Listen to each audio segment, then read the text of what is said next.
Excited to welcome Pete Strobl to share the game with us. Coach Strobl is currently the head coach in the German Bundesliga of the Giessen 46ers and previously served as the head coach of the Basketball Braunschweig for 2 seasons. A player and graduate of Niagara University, Strobl started the Scoring Factory in 2009 upon settling in Pittsburgh after a successful 9-year career in the European professional leagues. He's also author of Backspin, One Player's Journey from the US to Europe and back again. Coach Strobl, welcome to the podcast. Thank you. Thank you for having me. Oh, this is going to be fun. We're going to dive into a bunch of topics, but let's start with one. You take great pride in player development. I'm wondering how that love has helped or challenged you as a professional coach, as sometimes player development and winning seem to be at odds.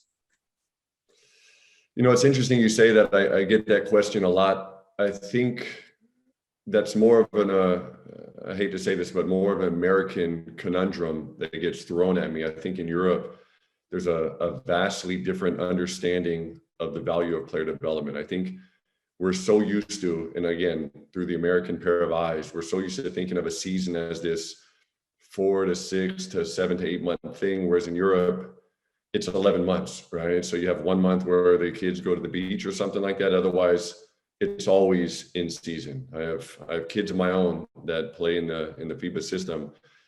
And sometimes for my wife and I, it seems like a very long season, but these kids practice and play for 10, 11 months. So I think the challenge is first kind of changing the mindset as a coach and changing the way you think about something. Because for sure, for everybody at a certain stage, the goal is winning games, right? So at the professional level, for sure, that's why we get hired and fired. So we have to make sure that we're winning games. But if you look at this through a different mindset, through a different scope, by making your players better individually, theoretically, you improve the entire team. By taking individuals and scientifically eradicating their weaknesses and helping them improve, not camouflaging, but literally working on areas that they're not very good at, I think you improve the overall team. And you also improve their confidence. And through time, you also develop a certain mindset where guys are used to working, guys want to work hard, guys kind of expect that. And you develop a certain mentality where we're going to improve here. So I think collectively, it's something that I and our staff, we take a lot of pride in. It's something that's very important to us. But I think there's a reason for that. And it's leading towards us winning more games. It's not just about let's make players better because it sounds cool. Let's not just make players better because that's what I've done for over a decade at my own company, the Scoring Factory in Pittsburgh. It's let's make players better because over time, that's going to help us win more games. Yeah, it's great stuff. And we don't want to make this about America, but the one thing I have coached in FIBA, and obviously you've coached in FIBA, now you have kids going through FIBA. The one thing that I think people don't understand about player development is the FIBA rules are much friendlier for player development because by nature, kids get more offensive reps and more defensive reps with the shot clock. Absolutely. It's embarrassing to say and to admit that many states in America just, for whatever reason, and I've heard all the arguments, it costs too much money, we need another person to sit there, or we don't have the equipment, the infrastructure, whatever. It's embarrassing that we don't have a shot clock in America. There's no other way to say it, to put it. So just looking at it as a father for my own kids, I'm a rarity in that I'm a professional coach. I'm a BBL coach. I'm a BBL head coach with experience that goes into all these different youth practices, watching my own kids, and you see how many more decisions they have to make. I mean, you alluded to this in your question, how many more decisions they have to make, their awareness level of time, place, space, teammates, situations, 100 more times a game than anybody that has to go through that in America. I think Americans are amazing at attacking one-on-one. We're amazing in skill development. We're amazing at being very aggressive and ball skills and finding ways to attack mismatches. But in terms of decision-making, just the clock alone increases the level of required awareness so much. And it starts with 12-year-olds. It's amazing when you look at that here. So if you have a really good 10-year-old, he's already playing like that. So the course of a 10-year-old, by the time he would get to whatever college age is, be that 18 or 19, he's had nearly a decade of working in an environment where he's used to thinking and being aware of the clock. Well, I love the conversation because I share that concept with a lot of coaches that kind of talk to me about FIBA. And I'm like, The main thing is, again, we think about this magical Spanish system or Serbian system or whatever one we want to say is amazing, but most of it comes back to the rules just afford the opportunity for players to, as you said, have more decisions. And that's the main thing. Absolutely. I mean, like every country is going to go through a phase where Argentina can be thrown into there too, where they go through a phase where they have a bunch of talent and they perform amazingly well. I mean, the teamwork among Europeans from a very young age is something that's instilled in them. I don't know if that's the soccer culture.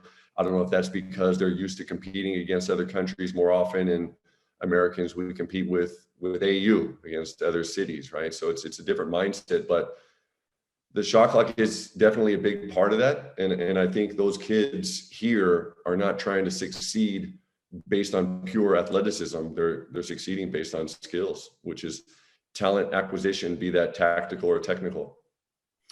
So coming back to then your experiences, how has your playing experience in Europe helped you relate to players now that you're coaching them? I want to be very careful with this answer because I think there's a lot of amazing coaches through the vast end of this spectrum, be it they learn basketball in a book, be it they're a 10-time NBA All-Star. There's a lot of amazing coaches, and there's no one way to get from point A to point B, be that as a player or as a coach. So for sure, my past and my history played a huge role in my own development.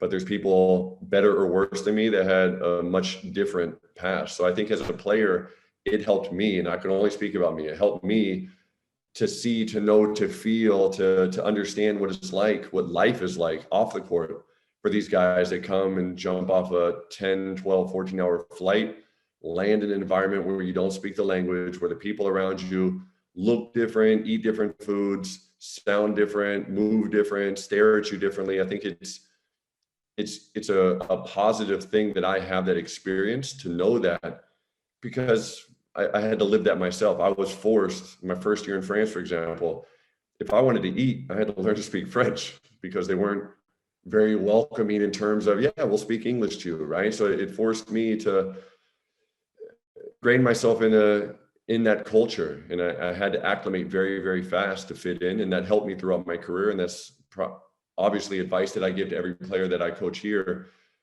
rookies and otherwise. Do the best you can to pick up some of the language, try to fit in, observe and imitate what you see the local culture doing, try their foods, swallow it down if it doesn't taste good and be polite, and just learn to order something different on the menu next time. But I think that's helped me. So on the court, obviously I have experience of knowing what it feels like to play in different environments with different coaches, with the quote unquote Yugoslavian school, with this school, that school, and seeing different tactical things, playing with the Austrian national team. It gave me a huge head start and advantage just to open my mind from what I've experienced previously as an American. But I must say that there's a lot of hungry coaches out there, and I've been lucky enough to come across many of them, old and young, American and otherwise, European and otherwise. Basketball, and I think a lot of this goes to you and your work and a lot of people like you around the world that are sharing knowledge, right? I think basketball is this special game where we all want it to be the number one sport. I think soccer still can hold that trophy very high, but we want basketball to be the number one sport. It's a fun game where you don't need a whole lot of equipment and kids can go play basically for free in the streets. There's guys out there using resources, utilizing resources, sharing knowledge. So I think there's a lot of very intelligent basketball minds out there. And I think more often than not, we can also not steal, but borrow and absorb information also from other sports. But I think that's the beautiful part about basketball and coaching is you can take parts from the Serbian coach, from the Spanish coach, from the coach from Texas, from the guy that's just traveled to someplace in Lithuania, from the guy that just did a clinic in Nebraska. I think basketball is beautiful in many, many ways. Knowledge is power. That's something that I truly believe in. So with all the books and the resources and the videos available, especially during this COVID time that we're going through, it's amazing. It's special. Anybody that doesn't take advantage, I think is wasting time, to be brutally honest. But my journey has been my journey, and I think yours has been yours. And the beautiful part of all this is we're using technology to share knowledge. That's a great answer, Coach. Great answer. And we can hear your passion for coaching and basketball in your voice. And you mentioned soccer. I'm curious, you having been in a lot of countries where the soccer influence exists from coaching down to their academies. Can you talk about some of the things that you've taken away from being in this soccer culture that have helped you as a basketball coach develop? Yeah, it's amazing. So every kid here, and I'm generalizing, of course, I'm sure there's one kid out of a million that doesn't grow up playing soccer, but it feels like, right? It feels like every single kid here grows up playing soccer. And soccer is a game where there's one ball and there's a bunch of kids running around and they learn spacing, they learn angles. There's always these little triangles that are forming all over the course of the field, and decisions have to be very fast. You cannot dribble or kick it around 17 times by yourself. You have to pass it. Somebody, you have to sprint, you have to get to a new spot, hope to get it back. If that doesn't happen, you sprint to a new spot because he passed it to somebody else. So these kids grow up becoming very, very agile, becoming very, very good with their feet, learning angles and mastering angles. And that takes teamwork, right? So I think all those kids are learning things that we simply do not learn if you grow up only playing basketball. On the flip side of that coin, I, as a basketball coach, I really do wish that every young basketball player grew up playing soccer for the reasons that I just mentioned. I think it's very, very good for their minds. And I think it's very, very good for spatial awareness. I think spatial awareness, decision-making, these are trends that are starting to catch on a little bit more now in terms of teaching and what coaches try to implement and incorporate into training sessions. Those are things that you can talk about, you can tell somebody about, but you have to force somebody to get in situations where you make mistakes, because I think we all learn through mistakes. That's the best way to learn. So those kids, they go through, I don't know how many countless hours of kicking, sprinting, running, reading, kicking, sprinting, running to different angles and reading those angles. I think that's invaluable. And I think that's something that we're starting to see and try to do now more in basketball with small-sided games, something we're trying to emulate. And I think it's going to pay big, big dividends. It's great stuff. And you mentioned the mistake culture and mistakes being necessary for learning. Can you talk to us, because you've experienced that both in developing players at the Scoring Factory and then, of course, as a coach overseas. So can you talk about how you create that culture of acceptance of a mistake in the sense that it's positive for learning? Something I say a lot in practice is make your mistakes Monday through Friday so we don't make them on Saturday and Sunday, right? So I try to encourage our players. Ball handling drills, for example, dribble as hard as you possibly can. Try to put a hole in the floor. Make sure you're not staring straight ahead. Make sure you're looking around. Make sure you're aware. See everything that's going on in this gym. See your teammates, but really try to pound that ball. Try to really get low. Try to really have wide feet. Try to sprint as fast as you can when you're doing certain movements. You lose the ball, great. Go get it, repeat it. But I think building that culture is something you really have to commit to as a coaching staff, because most of the time kids are used to getting yelled at when they lose the ball by doing a simple behind the back. So now what do? They look to find the ball to make sure they don't lose it, which is completely opposite of what you need to be able to do in a game. So I think you have to build that culture step by step. I think you also, and I love video. Video is very, very important for the human mind in terms of learning, because otherwise it's the coach's words, which may sound like an opinion to a player, whereas video doesn't lie, right? So I think video can also be incorporated in practice so players can see those drills, see the things they're doing, but then you take that into the game. When a player drives baseline and the person doesn't drift to the corner, the teammate doesn't drift to the corner, when you're working on a certain pick and roll defense, when you're talking about a player's follow through, when you're talking about a box out, all those things you can use video to show them, but you have to let them know that you're allowed to make one mistake. This is why we work on it. This is why we work on this in practice. And then build that culture where they know, okay, I'm going to tell you one time, I'm going to show you one time, you're going to hear me talking to your teammates one time about that. But then I think you need to get to a point where we also hold them accountable. And that's when coaches invariably, me included, raise our voices, use probably sometimes not so nice words, but I think you need to keep the tension level high. So there's a certain focus level, but players need to feel that practice time is when you should make mistakes. You have to be able to try something. Basketball's a beautiful game. Basketball is a fun game. But we're not robots. We want players to be artistic. I think if we look through time at my favorite players, your favorite players, people's favorite players, they did something that was beautiful. They did something that was jazz-like. They did something that was Picasso-like. So if you think of a Ginobili, there was something beautiful in the way he played. There was something very artistic in the way he played. There was something different because he took chances. if we take away those chances and we put players at a young age in handcuffs, they're never going to build the confidence or the skills to be able to do that at a high level. Well, I love that. Like the Ginobili example is a great one. And it's an imagine it's like a freedom that comes from permission. And then that fosters creativity, right? And too many coaches take away that permission, as you just talked about making mistakes, which ultimately leads to this creativity that they can have a solution because they're able to be free.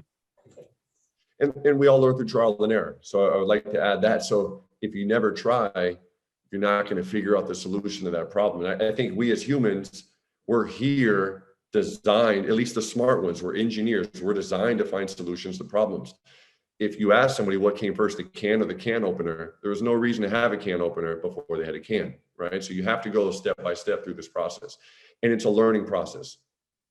So trial and error, you brought that up, and that goes into one of my other questions about your background, which is another strength of probably your development is that you were involved in the scoring factory and you had a chance to have trial and error as a coach as well, without having this high pressure environment where you could try concepts and then see if you like them, and if not, throw them away, and then keep going through this process, which I imagine has developed you quite a bit. I think one of the most beautiful things of working in pure player development is seeing the light bulb go off in some young player's head when they finally figure out why the instruction you're giving them leads to the results that they and or their parents brought them there for, right? So for sure, years and years of trial and error for players, but also as coaches. But one of the keys is that in a pure player development environment, you're not focused on wins, you're not focused on playing time, you're not focused on any of those high pressure, high stress, tension areas that coaches go through. So I think when you're teaching, you can take some chances to make sure, and this means slowing down and backing up 2 steps sometimes in order to take many steps forward, to really, really talk about footwork, to really help them feel and move their feet and get their hands in the right position. So trial and error is something that I think all of us go through, and I loved every minute of that. I mean, player development is something it gives me a very, very good feeling, right? It's something like when you give a woman roses, they feel good. I'm generalizing, but they feel good. So me as a human, me as a coach, when you see a player improve, it makes me feel very good. We had a player on our team last year named Kareem Yallo, who for many, many years, young, talented, athletic, really, really high motor. People said he couldn't shoot, he couldn't dribble, he couldn't use his left hand. And those are 3 areas. I had him for 2 years that we worked on very, very hard. And he climbed the ladder and climbed the ladder and climbed the ladder. He's going to be a guy that's going to be a high-level pro for many, many years. Last year, he shot 38% from 3. Nobody would have thought that was possible. Everybody in German basketball would have laughed if you said Kareem Yallow's ever going to shoot 38%. But Kareem Yallo put in the work. Kareem Yallo sat in the chair that I told him to work on his form on. Kareem Yallo showed up if I told him 7 a.m. or 1 p.m. or 7 p.m. at night. He showed up and he put in the work. He watched the video. He listened. He worked on it over and over and over. He worked on his footwork. And through time, with proper repetition, he improved. So that's something that I really enjoy, but it is a two-way street. You need players that really, truly want to get better, and they're going to learn through trial and error just like we are. But that's something I think coaches have to always look in the mirror and think about, why do I do this? Because if you're only doing it for you, I think you're a selfish human. You know, we all have egos. It feels good to win games and get pats on the back and to win trophies and to duck your neck forward to get medals. But we should be doing it for the greater good. And I personally, I can only speak for myself. I really, really enjoy making people better. I want to win every game we play. I'm pissed off every single time we lose. I'm angry when players make mistakes in games because I remember working on those areas in practice.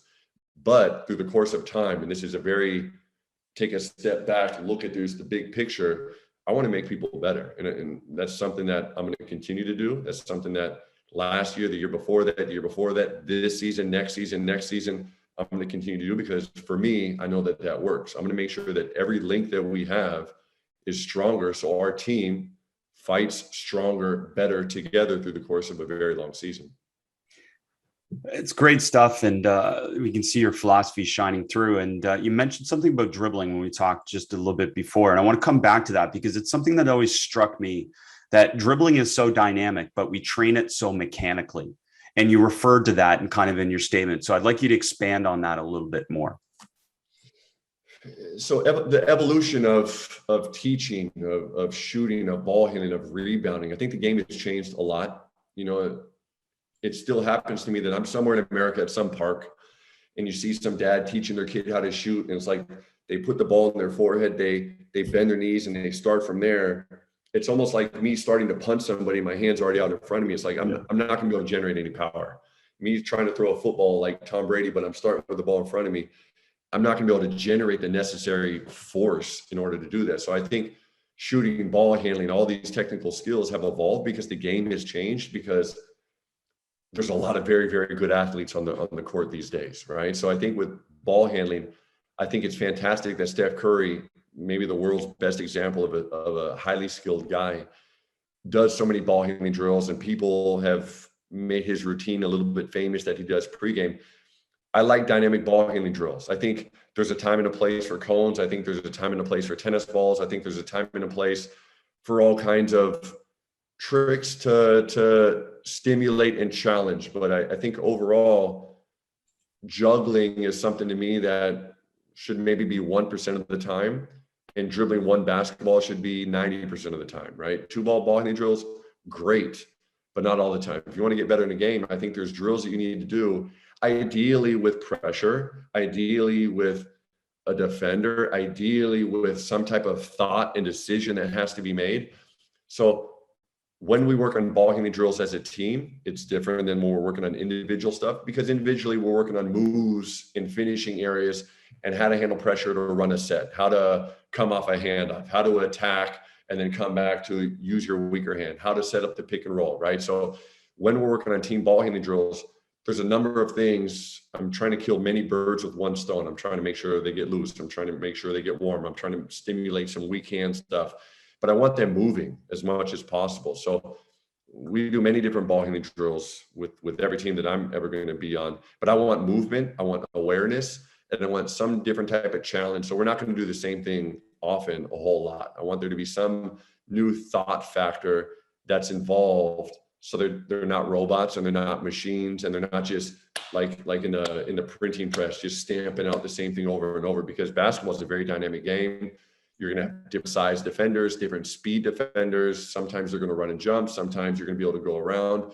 So you need many, many different moves and stimulants to help prepare you for what you're going to need. You have to be able to go through your legs, forward, backward. You have to be able to go behind your back. You have to be able to spin, pulling or pushing. You have to be able to do in and out. And then you have to be able to do all those things equally with either hand.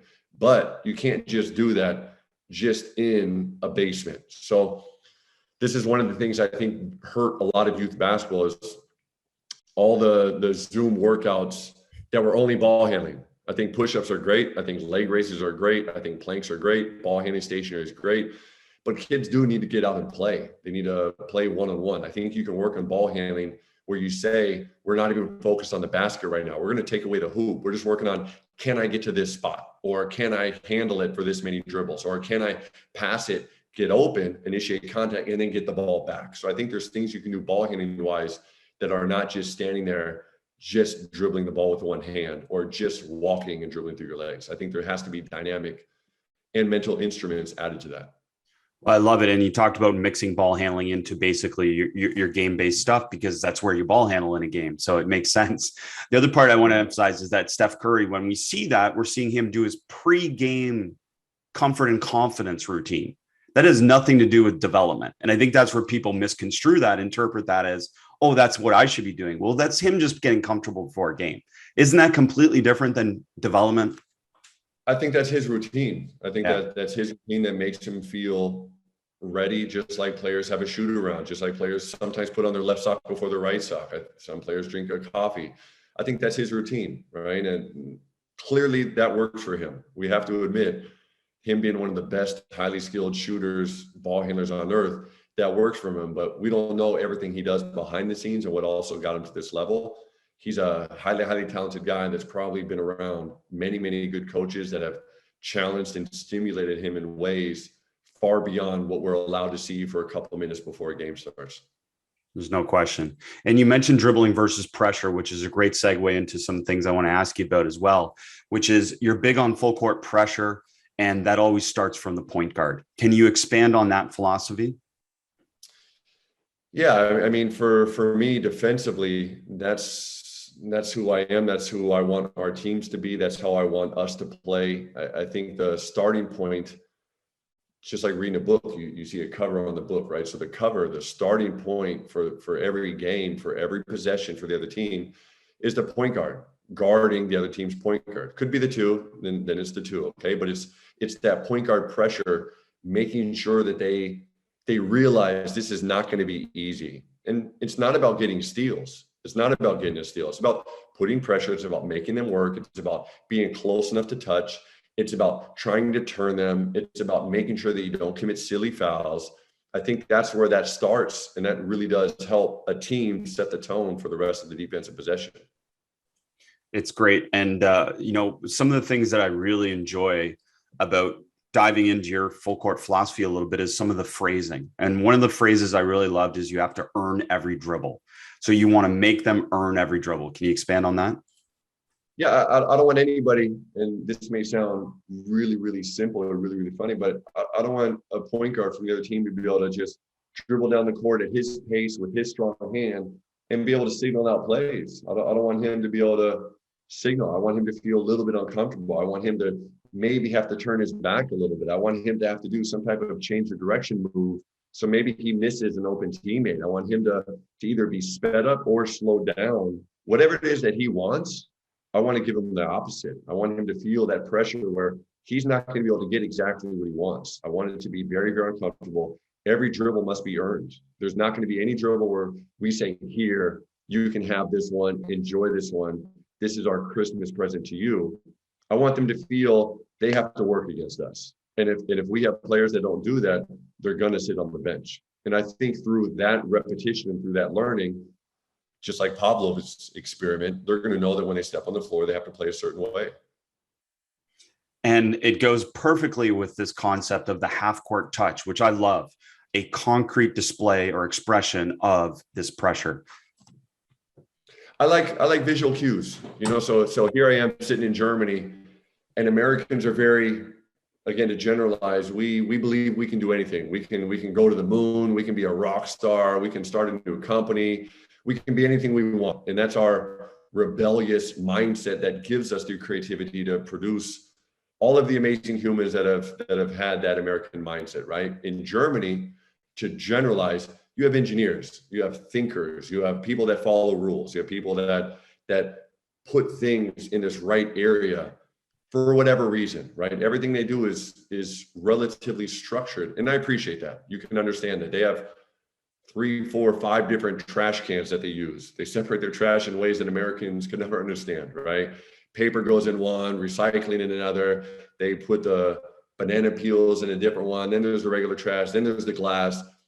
And for an American, we don't know. So a lot of Americans get in trouble here. They just throw everything in the glass until the neighbor knocks on the door, or you get a letter from the local police magistrate or something like that, right? So I like rules. I like things that you can see that are not an opinion. I don't want to ask a player, did you play hard defense? And they say, yeah.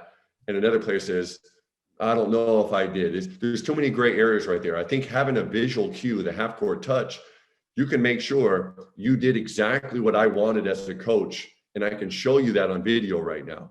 You either touched them or you didn't, right? It's a very, very clear signal. And to touch somebody, that means I have to be close. That means I have to be at least 1 arm's length away. I have to be close enough to touch them. So if I'm that close, if I have that distance, I know that I'm there to put pressure. Me as a coach, I feel confident to know that my player was there where he needs to be. And I can see that. They can see that. Their teammates can see that. We can feel that. We can set the tone. So the half court touch is a very, very simple term, but it's a huge part of our initial defensive philosophy to make sure that our team is doing what we need to do. And that goes for every position.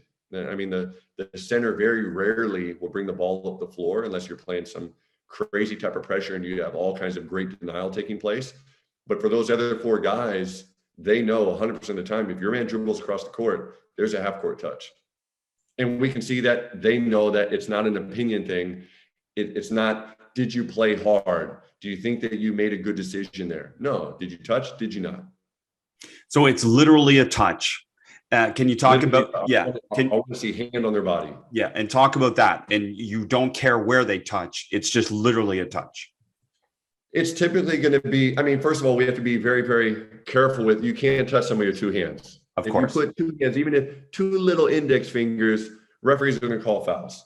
And we don't want that. We're not trying to foul anybody. We're not trying to do anything dirty. We're not trying to be illegal. We don't want to foul. We just want to play great defense. We want to play great defense. We want to slide. We want to sprint. We want to use our chest. We want to be there. We want to be there. And I think that's key. So when I say touching, it's typically going to be either a hand or an arm bar on the hip area. But there's going to be a touch. And you'll see guys sometimes when you see their minds working, like, oh crap, I'm getting beat. I got to get back in front. And they get back in front. It's maybe it is just a little bit of a finger. And then they can say, Coach, I touched them. And I can say, you're right, you did.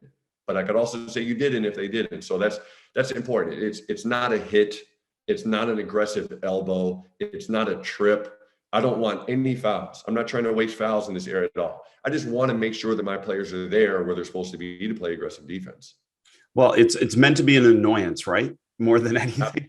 And that's the analogy that someone gave me a long time ago, was thinking about, okay, Pete's writing a test and Chris is standing right by him and constantly just reaching out and touching him, and how annoying that is to be able to write that test. And that's a great analogy for what you're explaining, which I love your terminology to this.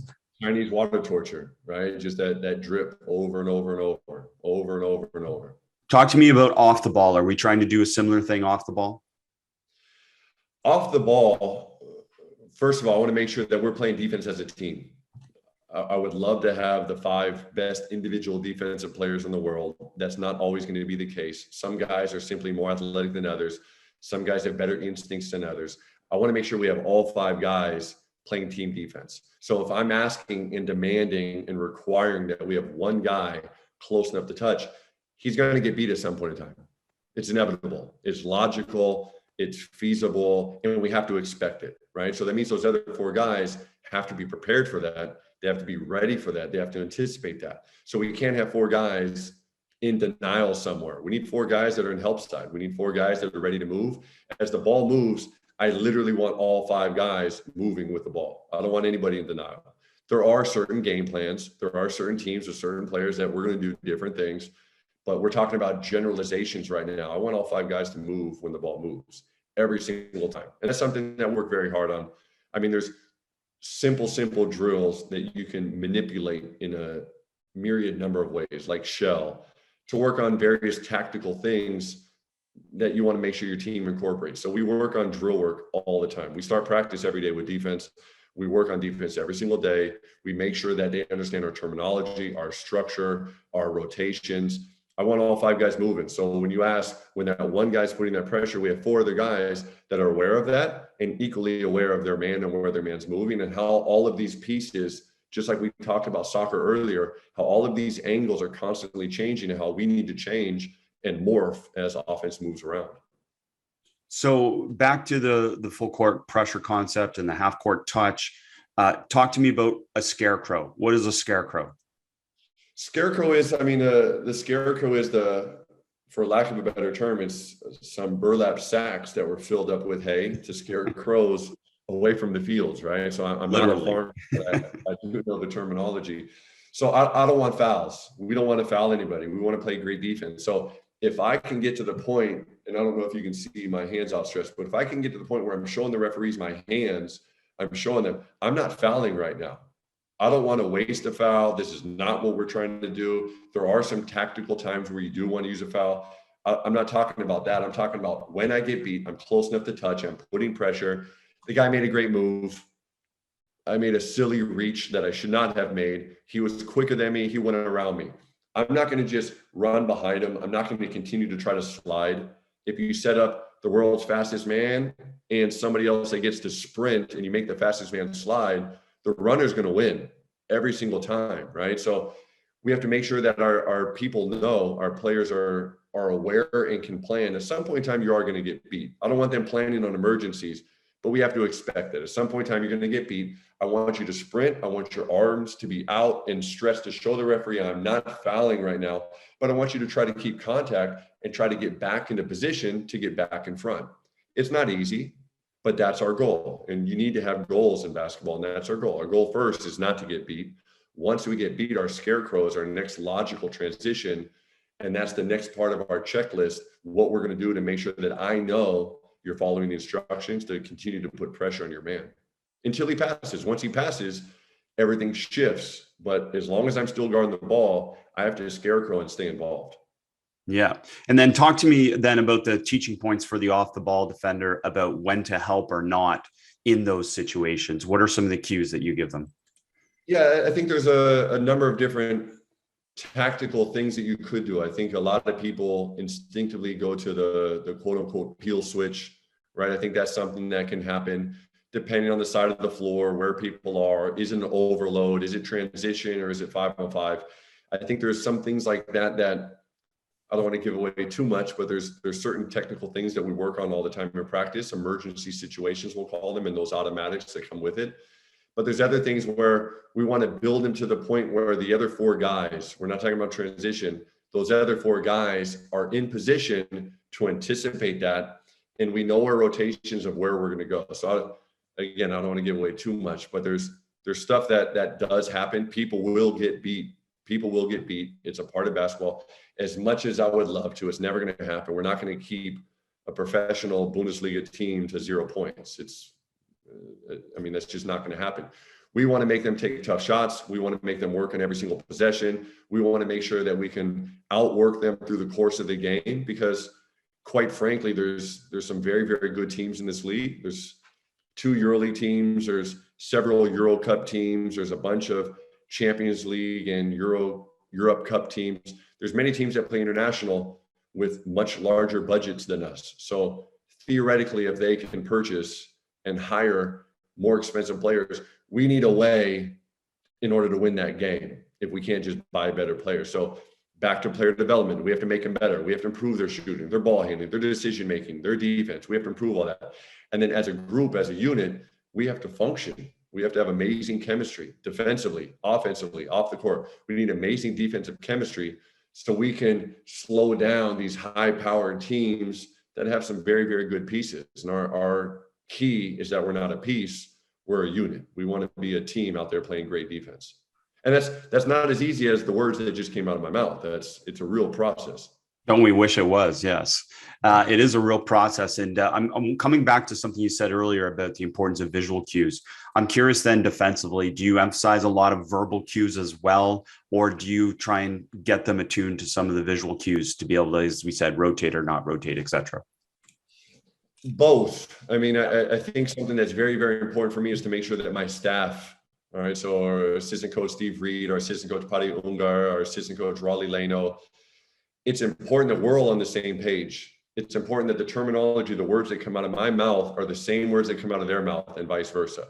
So I need the players in practice to hear this megaphone coming from all different directions of the verbal cues that we need, the location on the floor, the hand placement, the footwork. They need to hear that over and over and over.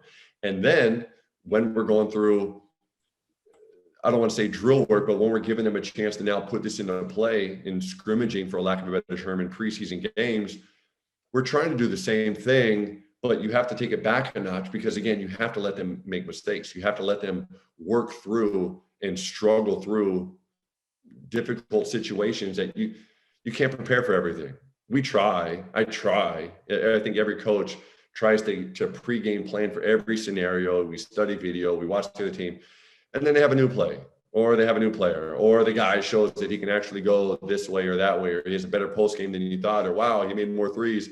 And instinctively, sometimes you want to yell at your assistant coach, I thought you said his 3-point percentage was this, but the guy made a bunch of threes, right? So the players have to get used to not just game planning, but reading the flow of the game, feeling the game, making in-game adjustments. And that's something you have to let them and encourage them to do. It's not always easy to take a step back, but I think through the course of preseason, which luckily we have a lot of time, you have to scream at them, yell at them, teach them, remind them, go through enough repetitions, let them make mistakes, show them on video, and repeat that process over and over to get to the point where I think both sides trust each other, be that coaches and players, both sides trust each other enough to know that we're on the same page. We're doing what we're required to do. We're not going to keep them to zero. We need to make every shot difficult and try to force them into whatever it is that they don't want. So when you're talking about terminology, that's absolutely huge. And I've been in different places before, be it as a guest in practice or otherwise, where sometimes you hear an assistant coach say something, a player says something different because that's what he's used to saying in college. And then the head coach is saying something else because that's what he's used to saying. You have to make sure that everybody in that gym, everybody that's wearing that color, right, they're saying the same words, because those words really do mean something. Words are powerful. So I want to pull something out of what you said to highlight for everyone. And that's that, I mean, we really think defense has absolutes too much, right? Rather than the reality is many times you just have to figure it out. And the absolutes are the structure or the template or the base that helps them figure it out. But this also comes back to your mistake culture, which is you make mistakes all the time on defense. So then you have to figure it out, right? All the time. I mean, to take that to the next level, there's future Hall of Fame coaches in our league. I mean, last year, Aito, like he's a legendary coach that has coached guys like Ricky Rubio, amazing guys. Everybody should know who he is. If not, please go Google him, okay? Legendary coaches. Andrea Trinchieri of Bayern Munich right now, right? EuroLeague team, playoff team. Legendary coach that is still on the way up, right? Like this guy's a future Hall of Fame guy. He might coach in the NBA, he might coach in the EuroLeague. Nobody knows, but he's amazing, right? His playbook has to be this thick. So if you try to game plan based on his playbook, you're expecting your players to have Albert Einstein type processing capabilities. You can't memorize that many plays. So you have to get to the point where your players understand principles. How do we guard a handoff? How are we guarding pick and rolls? How are we guarding in the post? How are we guarding a cross screen? What do we want to do when they do Iverson? What are we going to do against a guard-to-guard screen? You have to get to the point where you have principles that you trust, principles that are now cemented in stone from repetition after repetition and video work and repetition and drills and preseason games. You have to have all of that pretty much set in stone, and then have the flexibility to know they're going to slip a screen at some point. You thought they were going to set a guard-to-guard screen, but now they slip. So now what do? Right? Or we tried to send him into the post, but then he kicked it out faster than we thought. Or he kept the dribble alive. We thought he was going to hold it, but he kept the dribble alive. So you have to get to the point where you're flexible and fluid enough to adjust, because that's what basketball is. Basketball is not a game where we take a turn and then you take a turn. It's not a game like that. The game is moving back and forth. And I think that's the beauty of the game, is every game is very, very different. We look at statistics, and I'm a guy that really does enjoy analytics and the evolution of how this is helping us educate ourselves of where some areas are that can help us win games, right? But what you see and what you read sometimes don't match, and how you plan might not be how that game is going to unfold. So you have to be ready for both. It's great stuff, and just speaks to the high variability of basketball, where again, it's not, we can't script and, organize and control every play. So it speaks to that. Another thing, like there's an intersection in your background in terms of player development and high level coaching. So I'm curious how that's impacted your approach to teaching defensive player development, specifically around, let's start with, say, something like defensive footwork. How have those two things intersected to help you develop those things? I'm going to take a step back and say something that right now that people ask me all the time, who were some coaches that had a huge influence on me? Not to be difficult, but I would say that teachers have had a huge influence on me, right? So I've been screamed at, I've been cussed out, I've been coddled, I've been somebody's favorite, I've been somebody's last guy on the roster, I've been somebody's third row in math class, I've been somebody's front and center for, I don't know, whatever elective I had in 11th grade. So I think teachers, the beauty in teaching is getting people to improve and figuring out, how do they learn? Do they learn by watching? Do they learn by doing? Do they learn by by actually drawing it out themselves? Do they learn by seeing somebody else draw it out? Does the guy like to be front in line, or would he rather go to third in line? Can you just tell him and that's enough, or do you need to tell him 13 times? Do you have to yell at him, or do you have to like put your arm around him and make sure he understands it and show him really nicely? So I think the beauty in teaching is that you learn people. So I've had, I don't know how many countless reps of teaching people, be it a 6th grade girl that really played softball, but her mom wanted her to learn how to shoot, to DJ Kennedy, who's a monster in every single way, but still works and wants to get better and wants to improve every single summer. So that whole spectrum of players, between high level pros to little kids. I've taught rich kids, I've taught poor kids, I've taught tall kids, short kids, American kids, white, black, Mexican, Chinese, the whole spectrum.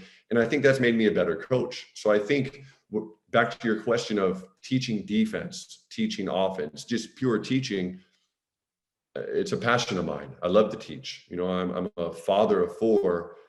There's not a second that goes by that I'm not teaching something somewhere at some point in time.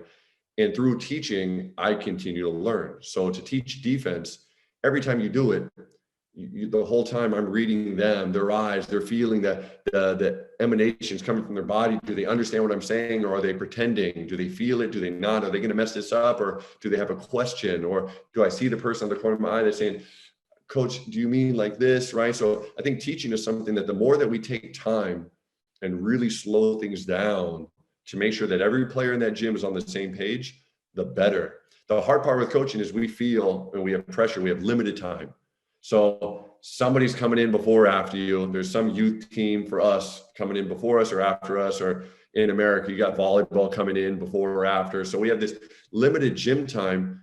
You have to make sure they run. So you have to do some 3-on-2, 2-on-1. You have to make sure they work on ball. You got to get some shooting in. You got to go 5-on-5 at some point. You got to do your skill work. You got to do some defensive stuff. You're trying to cram all of this in to whatever limited window you have, be that 2 hours or whatever it is that you have. And then afterwards, you got to make sure they stretch. You got to make sure they roll out. You got to make sure you warm them up properly. So you're trying to manage all this time. It takes time to slow it down.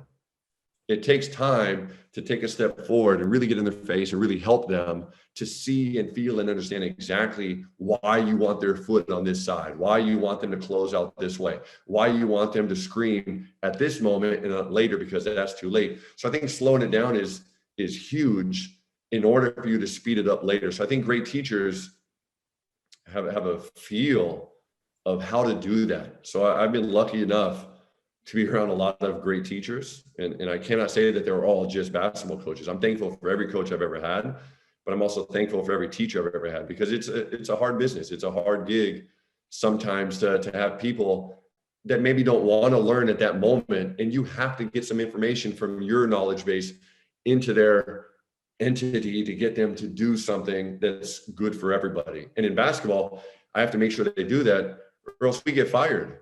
Right? In our line of work, if they don't do exactly what I want, we don't win. And if you don't win, people get fired over that. So it's a fine line. It's a balance, but I take a lot of pride in teaching. I enjoy teaching. I enjoy really breaking things down, but then you got to make sure that you do that so you can speed it up and you increase the tempo and the pace and the energy level and the aggressiveness. So it's uncomfortable and almost harder than it will ever actually be in a game. So you find out, okay, how much do they really know right now? How much did they process? And then you got to come back the next day and do it even better. So getting them to do it a certain way, you have to figure out who is the audience. I think that's key, because all of them learn differently. You have a group of 12 to 15 guys, but it's really a bunch of individuals that you're trying to get on the same page. And I think that requires a certain touch. And that's where your assistant coaches are huge, because no one man can communicate to everybody the right way, the same way, the correct way every single time. You need a staff, and you need to divide up players and be on the same page and make sure that everybody's getting the message in the way that they need it to process the information that you want them to make sure that they do things correctly to try to win games. I love your love for teaching. We definitely share that. And you mentioned obviously time on task, which is this importance of keeping people on task in this very limited window that you have. And I imagine that's a part of it. But the part I want to highlight is what you talked about was slow learning, because this is such a challenge for a lot of North American coaches to think about. If we're teaching slowly or we're doing stuff slowly, then we're not intense.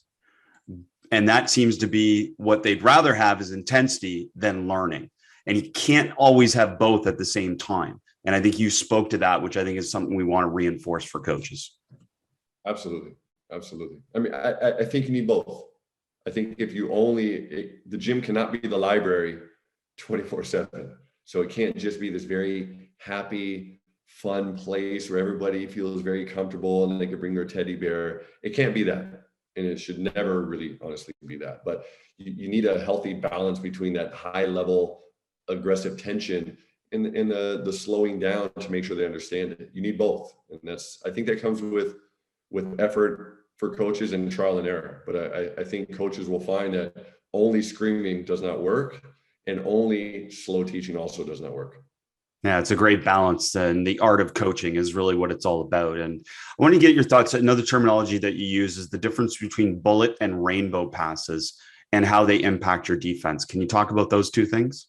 Yeah, so we use two terms, and it really should be one, right? We try to talk about the laser or the bullet. They're both, I try not to use the bullet for the same reason the Washington Wizards changed their name, right? But it is a term that comes out of my mouth. So we don't want passes. We don't want to allow passes to just go from point A to point B with a high velocity. We don't want that, because it's really hard to rotate out of that. It's hard for those other four guys to get into position, because, I mean, we talk about this in offense. Don't dribble the ball up the floor, pass the ball up the floor, because it moves faster than somebody dribbling, somebody running with the ball. So in order to help our defense, we need amazing pressure. So the same thing you would do with little kids in a gym, teaching them to mirror the ball. We need to make sure that we're making passes hard. Ideally, we're making a pass go so high in the air, it's shaped like a rainbow. We want that ball to go all the way to the ceiling if possible. That would be best case scenario. Try to force teams to throw really high passes, which gives us a chance to sprint and get into position. I mean, it's a very, very simple thing. It's a mathematical thing. It's an angles and a geometry thing that, for whatever reason, players don't think about. Players, we have to tell them that they're very smart when they are, but also tell them that that was not very smart when they do something that we would say years ago was stupid, right? So we have to make sure they understand that. We have to make sure they understand the geometry of that. And so I want players, when I'm teaching something, to know the why. So the why is you're helping your teammates by forcing this rainbow pass to get into position, so they can now help you to get into your position as you shift and move and recover from wherever it is that you were. And that's something that, if you watch games, great defensive teams, they don't allow a whole lot of lasers. They don't allow the ball to zip from side to side. And I've seen a number of videos. I'm a huge fan of you and your work, and I'm thankful. I'm very appreciative of all the knowledge that you share. I know that takes a lot of time, it takes a lot of heart, it takes a lot of passion.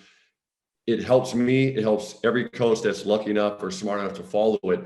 I see video clips that you show sometimes, like these clips on, I don't know, Twitter or whatever, and you see like the ball movement going from, it gets swung, it goes here, it goes there, and the defense is like struggling, and eventually the defense breaks down.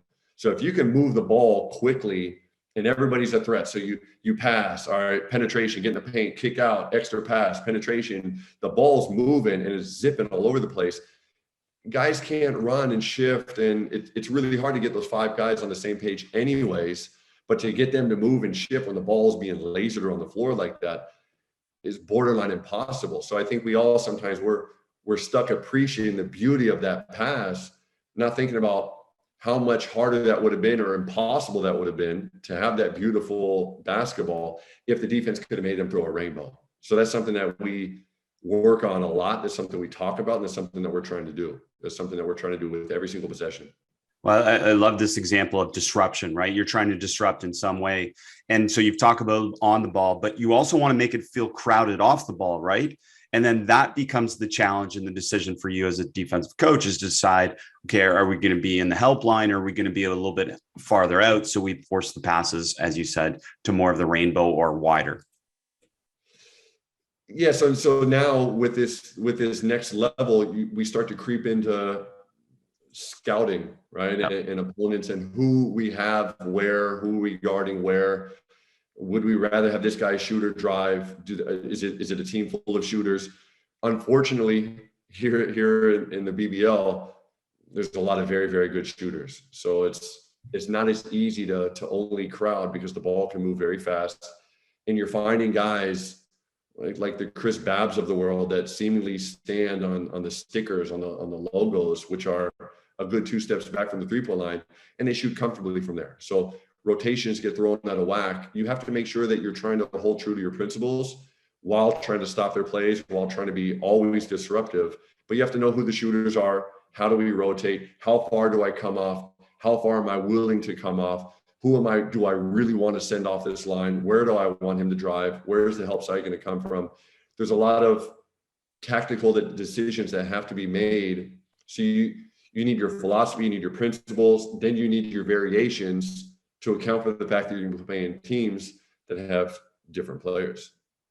So I don't know, maybe you can give us a quick example. If we say defending Spain pick and roll and the ball handler is a shooter versus Spain pick and roll and the ball handler is not a shooter. So does that change philosophically how you would cover Spain pick and roll? I think the Spain pick and roll, first of all, is a beautiful, I don't even know if Spain invented the thing. We'll just go with the name. I'm not going to get in that debate. Yeah. So I think it's a beautiful play because it causes confusion. I would say the guard to guard screen is another action that causes confusion. I think that's the ideal. That's what you want to do. So the zipper, the Iverson, all these different actions that we have, you're trying to get somebody open and trying to cause confusion to create an opening for a good shot. So with the Spain pick and roll, you have a ball handler that's a great shooter. The beauty with that play is you have 2 other guys involved. So there's no pure way to answer that question without me knowing, is the big a great roller, or would he rather pop, or is he an athlete, or is he rather soft? Is the guy sitting in the back screen actually setting the screen, or is he going to slip out? Is that guy a great shooter, or is he more of a guy that wants to catch and swing it or catch an attack? And I think that's the beauty of that play. I think there's some principles that we want to do that I'm not going to tell you, that we want to do tactically to stop the Spain pick and roll. And that's not knowing who's good at what, according to those questions that I just asked you. Once we know that, we make adjustments. We'll make adjustments. But sometimes you can try to get too cute and try to over prepare and over plan, and you forget that the guy that's dribbling can also pass. So if you're trying to include those other guys, if they are in the corners, or if one of them corner cut, you're trying to get that other guy to crowd it, and then you get beat by a back door somewhere. So I think there's a lot of things there. They go back to your initial principles. Did we fight through the screen, or did we switch? Did we have good ball pressure? Did the guy that came out and switched on him have high hands? Did you try to send him back to his weak hand? Did he give him enough space because we would have rather him drove? Did we have the big guy get off soon enough, or did we do something differently to try to completely disrupt them? I think that's the beauty of that play, and the beauty of that action is you have 3 people involved that are, for a split second, involved with the ball that causes a lot of confusion. I mean, that's an action that we use, and it's an action we have to defend often. And I don't know if there's one right way, offensively or defensively. I don't know if there's one right way. And I think that's the beauty of that, because those are the things that keep me up at night, trying to find a solution to these problems that continue to evolve. Well, and again, your non-answer and your answer are absolutely right, because it speaks to the variability that you've already talked about, where there's no absolute to be able to cover Spain pick and roll. There's too many variables to figure out. And that's why I think, I wish there was. Yeah, don't we all? Yeah. We'd all be better. Coach, this has been awesome. Love the terminology. I love your focus on teaching, your passion for the game, all those things. Just curious, as we wrap this up, any last thoughts or advice you'd like to share with the listeners? Yeah, I think as coaches, we have a responsibility to share knowledge with each other. I think we have a responsibility to kind of expand upon this brotherhood. You know, I get called all the time through the course of the summer of coaches in different countries asking about players that I used to coach, and they want to know, what are they like in practice?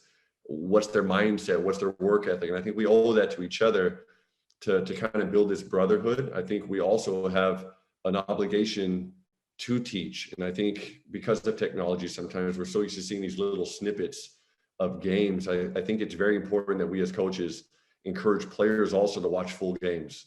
We need to get away from just watching highlights. We need to get away from just watching these small little sample sizes.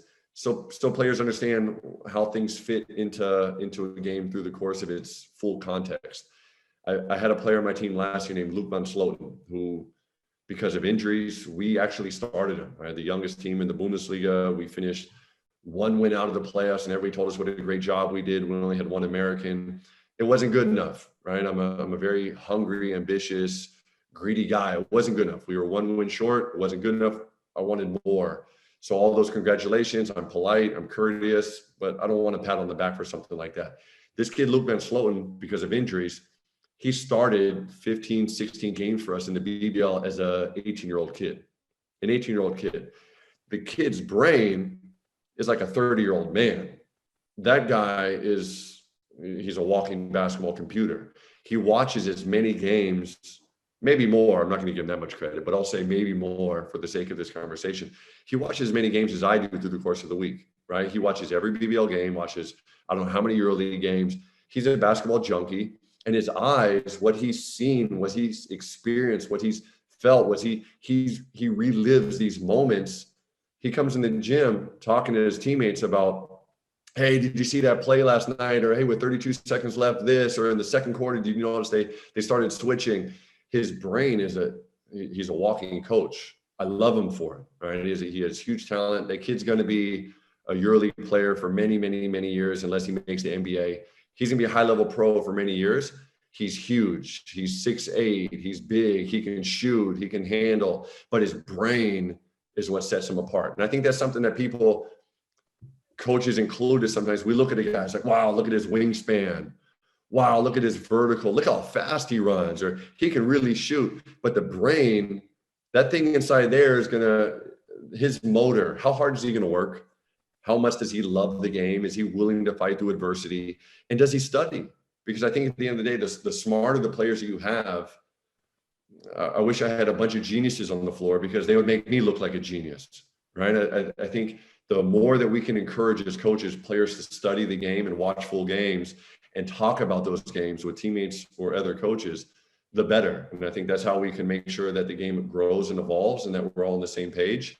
And I think that's the direction that most coaches should kind of be aware of, is the brain, the mind, the human mind. It's special. The awareness, the anticipation skills that come with knowing and reading the game are invaluable. If you ask me to watch a soccer game, or I studied soccer for 1 year, it's not the same as some guy that's watched a million games and played soccer for 10 years. So I think the more that young players' eyes see the game, and I'm talking about full game, the better off they are. It's great stuff. And I followed you on Twitter for a while, and really enjoyed you sharing the game as well. And, you're a professional coach who still connects back to player development. So you share enough stuff that gives us an insight, and I appreciate that as well. Can't thank you enough, Coach, for sharing the game with us. Thank you for having me.